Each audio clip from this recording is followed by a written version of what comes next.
Amazon के जंगल उदाहरण हैं ऑप्शन 1 उष्णकटिबंधीय पर्णपाती वन, ऑप्शन 2 उष्णकटिबंधीय सदाबहार वन, ऑप्शन 3 भूमध्य सागरीय वनस्पति, ऑप्शन 4 शंकुधारी वन। उष्णकटिबंधीय सदाबहार वन ऐसे वन होते हैं जो उष्णकटिबंधीय इलाकों में पाए जाते हैं। इन इलाकों में सूखा मौसम कभी नहीं होता और हर महीने औसतन 60 मिलीमीटर बारिश होती है। 60% अमेज़न जंगल ब्राज़ील में स्थित हैं। इसके बाद 13% जंगल पेरू और 10% कोलंबिया में पाए जाते हैं। क्या आपको पता है कि अमेज़न के जंगल और किन किन देशों में मिलते हैं? कमेंट बॉक्स में बताएं। हरित स्वर्ण या हरा सोना कहा जाता है। ऑप्शन 1 चाय, ऑप्शन 2 कॉफ़ी, ऑप्शन 3 सोना, ऑप्शन 4 बांस। राष्ट्रीय बांस मिशन को 2006-7 में चालू किया गया था। बांस से 1500 से भी ज़्यादा तरीके के प्रोडक्ट बनते हैं। चूँकि भारत बांस और उसके प्रोडक्ट का काफ़ी बड़ी मात्रा में आयात करता है, इसलिए इस मिशन का लक्ष्य देश में बांस के उत्पादन को बढ़ाना है। इस मिशन में बांस को हरे सोने की संज्ञा दी गई है। क्या आपको पता है कि बांस उत्पादन में भारत का विश्व में कौन सा स्थान है? कमेंट बॉक्स में बताएं। विश्व में जूट की खेती में भारत का स्थान है पहला, दूसरा, तीसरा या कोई महत्वपूर्ण स्थान नहीं। जूट का उत्पादन गंगा ब्रह्मपुत्र डेल्टा में भारत और बांग्लादेश में किया जाता है। जूट का सबसे ज़्यादा उत्पादन और इसकी सबसे ज़्यादा खपत दोनों ही भारत में होती हैं। अगर बात करें सबसे अच्छी क्वालिटी के जूट की, तो वो हमें बांग्लादेश से मिलता है। कुछ मात्रा में जूट को चीन में भी उगाया जाता है। क्या आपको पता है कि चाय के निर्यात में विश्व में पहले स्थान पर कौन सा देश आता है?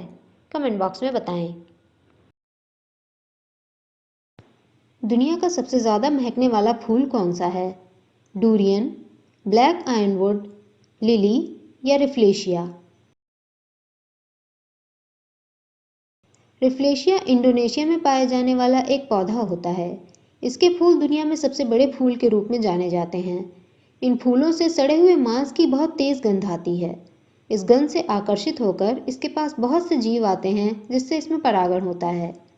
क्या आपको पता है कि भारत में फूलों की घाटी कहाँ स्थित है? कमेंट बॉक्स में बताएं। अरेबिका, रोबस्टा और लिबेरिका निम्न में से किस फसल की किस्में हैं? ऑप्शन 1 चाय की, ऑप्शन 2 कपास की, ऑप्शन 3 जूट की या ऑप्शन 4 कॉफ़ी की। कॉफ़ी दुनिया में पेट्रोलियम के बाद दूसरे नंबर की सबसे ज़्यादा बिकने वाली वस्तु है। वैसे तो इसकी अनेक प्रजातियां पाई जाती हैं, लेकिन इन सारी प्रजातियों में से कुछ प्रजातियों का ही व्यावसायिक तौर पर इस्तेमाल होता है। सबसे ज़्यादा इस्तेमाल होने वाली प्रजाति अरेबिका है, जो कुल कॉफ़ी उत्पादन का 60% भाग बनाती है। इसके बाद उत्पादन के मामले में रोबस्टा कॉफ़ी आती है, जिसका मुख्य उत्पादक वियतनाम है।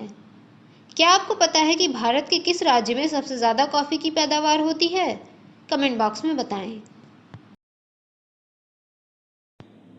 इसे बढ़ते समय मध्यम तापमान और बारिश चाहिए और फसल तैयार होने के समय तेज धूप चाहिए। इसके लिए कम नमी वाली दोमट मिट्टी सबसे उपयुक्त होती है। इस फसल का नाम है गेहूँ, चावल, चाय, मक्का। चावल की फसल को तैयार होने के लिए गर्म तापमान और भारी बरसात के मौसम की ज़रूरत पड़ती है। चाय की खेती के लिए स्थिर जलवायु और एसिडिक मिट्टी अच्छी होती है। भारत में 7 प्रकार के मक्के उगाए जाते हैं और लगभग ये सभी प्रकार की मिट्टियों में उगाए जा सकते हैं।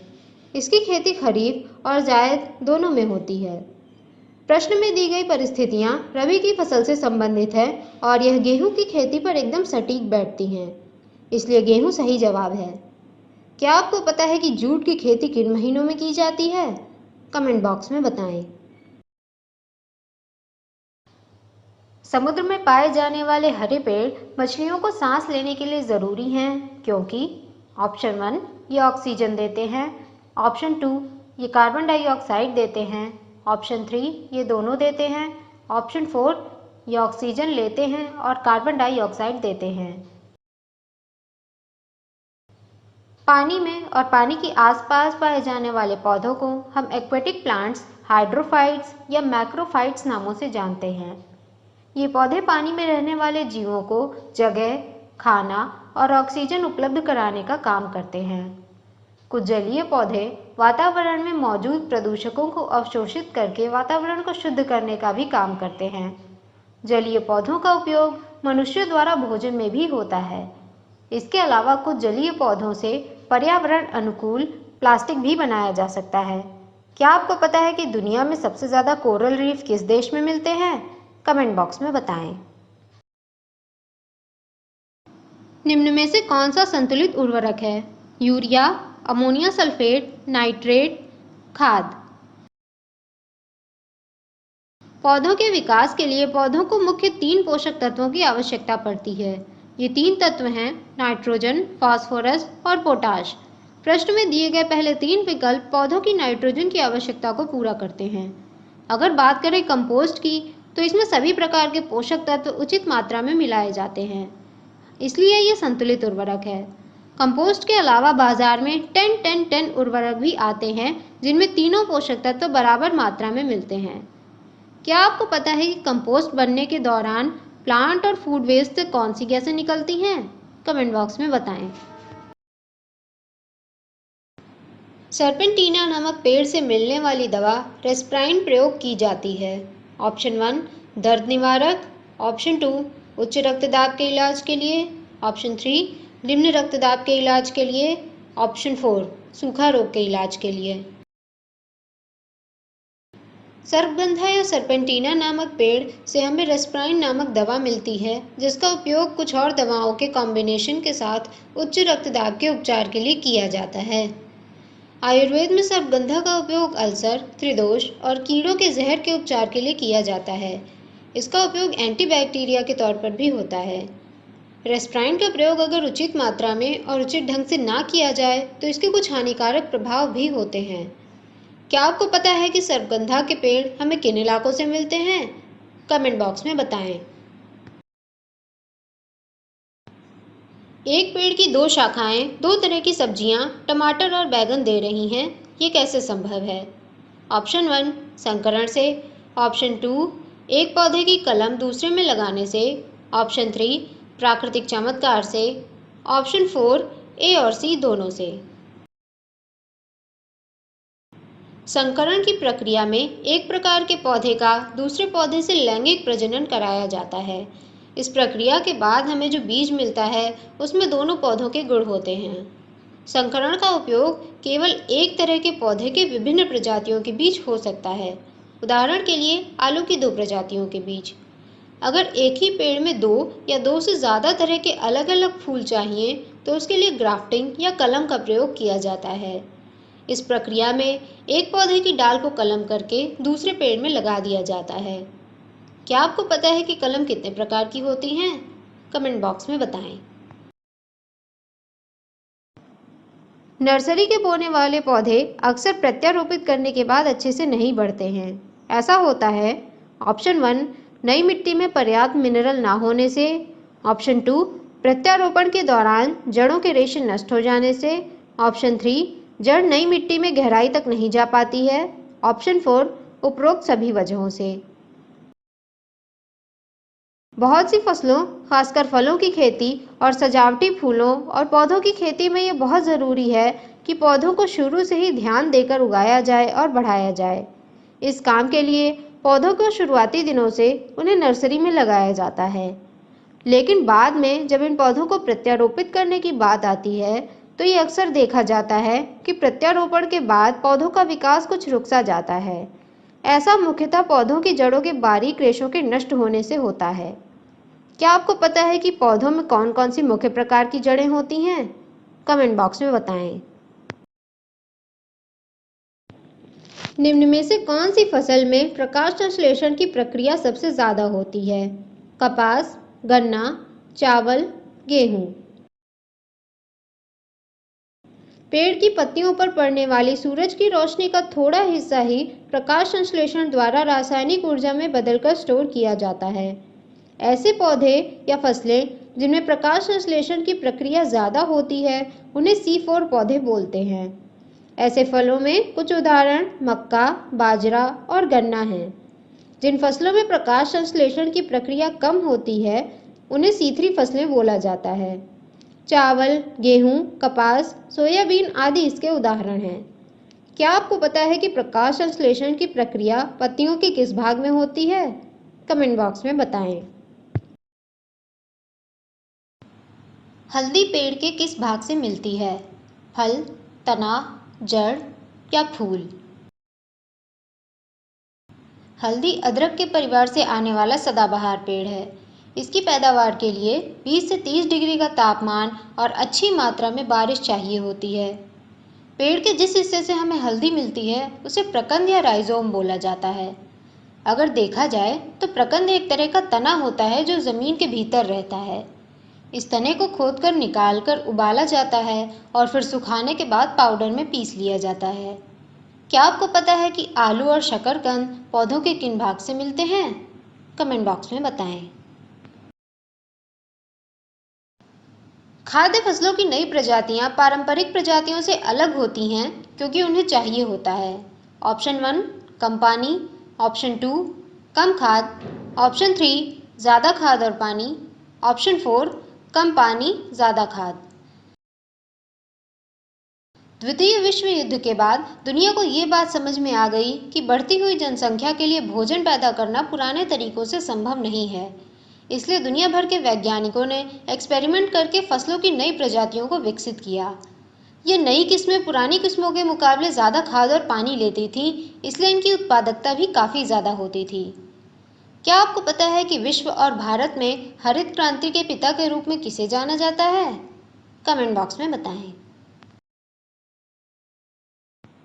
भारत में प्राकृतिक रबर का सबसे अधिक उत्पादन निम्न में से किस राज्य में होता है? आंध्र प्रदेश, केरल, कर्नाटक, तमिलनाडु। भारत में प्राकृतिक रबर को 16 से ज़्यादा राज्यों में करीब 6 लाख हेक्टेयर में उगाया जाता है। सबसे ज़्यादा रबर का उत्पादन केरल में होता है। केरल अकेले ही भारत का 90% रबर उगाता है। इसके बाद त्रिपुरा, कर्नाटक और तमिलनाडु और असम आते हैं। विश्व में सबसे ज़्यादा रबर थाईलैंड, इंडोनेशिया और वियतनाम द्वारा उगाया जाता है। क्या आपको पता है कि भारत रबर उत्पादन के मामले में दुनिया में कौन से स्थान पर है? कमेंट बॉक्स में बताएं। एपीफाइट पौधे दूसरे पेड़ों पर निम्न में से किस चीज़ के लिए निर्भर रहते हैं? खाने के लिए, सहारे के लिए, छाया के लिए या पानी के लिए? एपीफाइट पौधे ऐसे पौधे होते हैं जो किसी बड़े पेड़ की सतह पर उगते हैं। ये अपने पानी और पोषक तत्व की ज़रूरत हवा, बारिश या बड़े पेड़ पर जमे हुए धूल और दूसरी चीज़ों से करते हैं। इस तरह से ये बड़े पेड़ पर केवल एक सहारे के लिए ही निर्भर होते हैं। ये पौधे इकोसिस्टम में न्यूट्रिएंट साइकिल में विविधता बढ़ाने में महत्वपूर्ण योगदान देते हैं। क्या आप कुछ एपीफाइट पौधों के उदाहरण दे सकते हैं? घटपर्णी पौधों का घड़ा पौधे के निम्न में से किस भाग से बनता है? तना, पत्ती, स्टिप्यूल, डंठल। घटपर्णी पौधे एक तरह के मांसाहारी पौधे होते हैं। ये पौधे ऐसी जगह पर उगते हैं जहाँ की मिट्टी में नाइट्रोजन की मात्रा कम होती है। नाइट्रोजन की इस कमी को पूरा करने के लिए हजारों लाखों साल के इवोल्यूशन की वजह से इन पौधों की पत्तियां एक खास तरह के घड़ों के रूप में बदल गई हैं। जब भी कोई कीट इन घड़ों पर आकर बैठता है तो उसके प्रेशर की वजह से घड़ा बंद हो जाता है और इस बंद हुए कीट को पौधा एंजाइम की मदद से पचाकर अपने नाइट्रोजन की कमी को पूरा करता है। क्या आपको पता है कि मनुष्य की लार में कौन सा एंजाइम मिलता है? कमेंट बॉक्स में बताएं। केसर बनाने में पेड़ के निम्न में से किस भाग का प्रयोग किया जाता है? पत्ती, पंखुड़ी, पुष्प बाह्यदल, स्टिग्मा। अपनी खुशबू और रंग के लिए जाने जाने वाला केसर दुनिया का सबसे महंगा मसाला है। विश्व में साल भर में इसकी पैदावार केवल 300 टन के करीब है। भारत में इसकी खेती कश्मीर के करेवा क्षेत्र में की जाती है और भारत केसर के उत्पादन में दूसरे स्थान पर आता है। केसर एक सदाबहार पौधा है जिसमें पतझड़ के मौसम में फूल आते हैं। केसर को इकट्ठा करने के लिए फूल के स्टिग्मा यानी वर्तिकाग्र वाले हिस्से को तोड़कर सुखाया जाता है। क्या आपको पता है कि दुनिया में सबसे ज़्यादा केसर किस देश में पैदा किया जाता है? कमेंट बॉक्स में बताएं। निम्न में से कौन सा पौधा जल प्रदूषण को कम करने के साथ ही साथ बायोगैस बनाने में भी सहायक होता है? यूकेलिप्टस, जलकुंभी, साल्विनिया, कमल। जहाँ तक बात आती है बायोगैस की, तो किसी भी तरह के पौधे को बायोगैस बनाने के लिए उपयोग में लिया जा सकता है। लेकिन प्रकृति में कुछ खास तरह के पौधे या अन्य जीव होते हैं जो अगर किसी जगह पर उगते हैं तो उनका कुछ खास मतलब होता है। उदाहरण के लिए लाइकेन और मॉस प्रदूषण की अधिक मात्रा को बताते हैं। इसी तरह जलकुंभी भी अक्सर उन्हीं जगहों पर ज़्यादा उगती है जहाँ पर हैवी मेटल ज़्यादा मात्रा में मिलते हैं। ये केवल हैवी मेटल की ज़्यादा मात्रा को बताती ही नहीं है, बल्कि उसे सोखकर कम करने में भी सहायता करती है। क्या आपको पता है कि यूकेलिप्टस के तेल का उपयोग कहाँ कहाँ होता है? कमेंट बॉक्स में बताएं। निम्न में से वो कौन सी गैस है जिसकी मदद से कच्चे फलों को पकाया जाता है?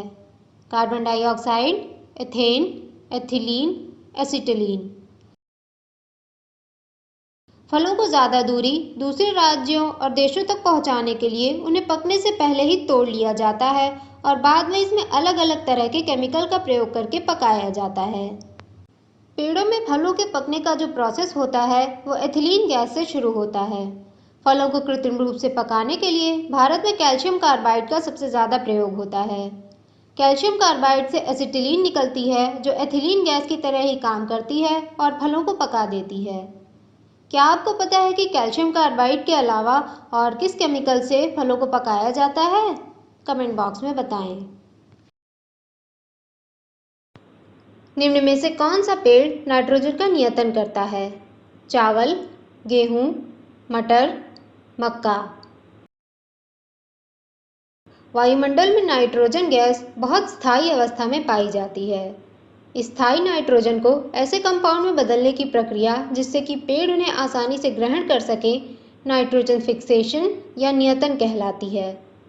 नाइट्रोजन फिक्सेशन की प्रक्रिया मिट्टी में पाए जाने वाले अति सूक्ष्म जीव करते हैं जिन्हें डायज़ोट्रोफ्स कहते हैं।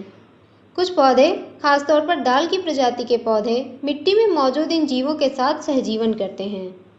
चूंकि मटर दाल की प्रजाति का पौधा है, इसलिए इनकी जड़ों में मौजूद बैक्टीरिया नाइट्रोजन का नियतन करते हैं। क्या आप जानते हैं कि इस प्रक्रिया में बैक्टीरिया किस एंजाइम का प्रयोग करते हैं? कमेंट बॉक्स में बताएं। क्लोरोफिल प्राकृतिक रूप से पाया जाने वाला किलेट है जिसमें मुख्य धातु होती है मैग्नीशियम, तांबा, कैल्शियम, लोहा। क्लोरोफिल पौधों और एल्गी के क्लोरोप्लास्ट में पाया जाने वाला हरे रंग का पिगमेंट होता है। ये सूरज से आने वाले प्रकाश को अवशोषित करता है और इस अवशोषित प्रकाश के उपयोग से पौधों के लिए भोजन बनाता है। इस प्रक्रिया को प्रकाश संश्लेषण बोला जाता है। क्लोरोफिल के ए, बी, C1, C2, D और F जैसे कई प्रकार होते हैं। वैसे तो ये सभी प्रकार अलग अलग होते हैं, लेकिन इनमें मुख्य धातु एक ही होती है और वो है मैग्नीशियम। हरे पेड़ों के क्लोरोफिल के दो प्रकार A और B ही मिलते हैं। बाकी के प्रकार एल्गी और साइनोबैक्टीरिया में पाए जाते हैं। क्या आपको पता है कि क्लोरोफिल शब्द किस भाषा से लिया गया है? कमेंट बॉक्स में बताएं। निम्न में से कौन सा अनाज मानव निर्मित है और प्रकृति में नहीं पाया जाता? बौना गेहूं, संकरित मक्का, ट्राइटिकेल, सोयाबीन।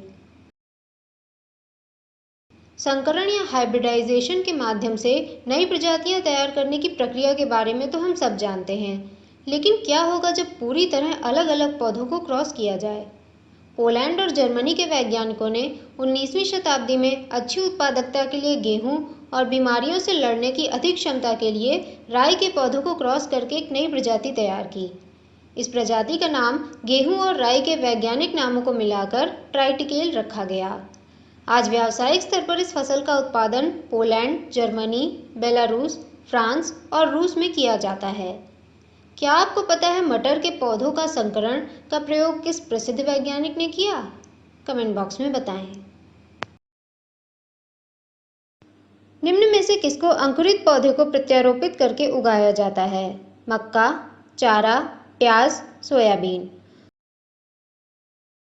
बहुत सी फसलों को खेत में सीधे बीज बोने के बजाय प्रत्यारोपित करके लगाया जाता है।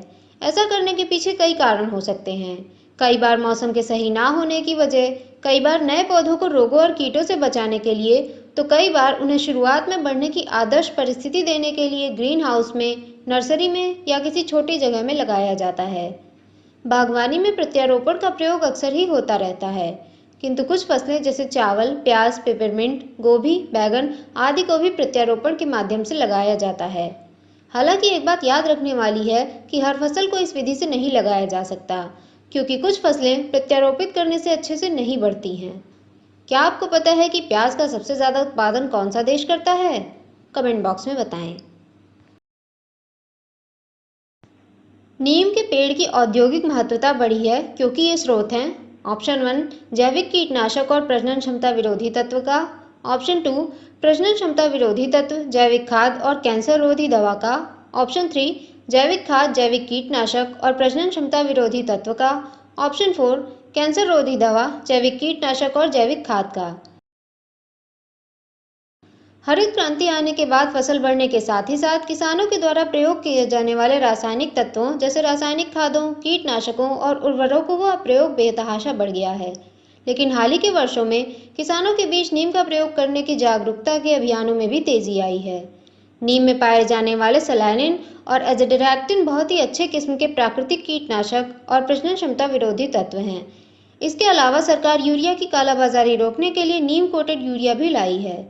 क्या आपको पता है कि जैविक खेती में भारत का कौन सा राज्य सबसे आगे है? कमेंट बॉक्स में बताएं।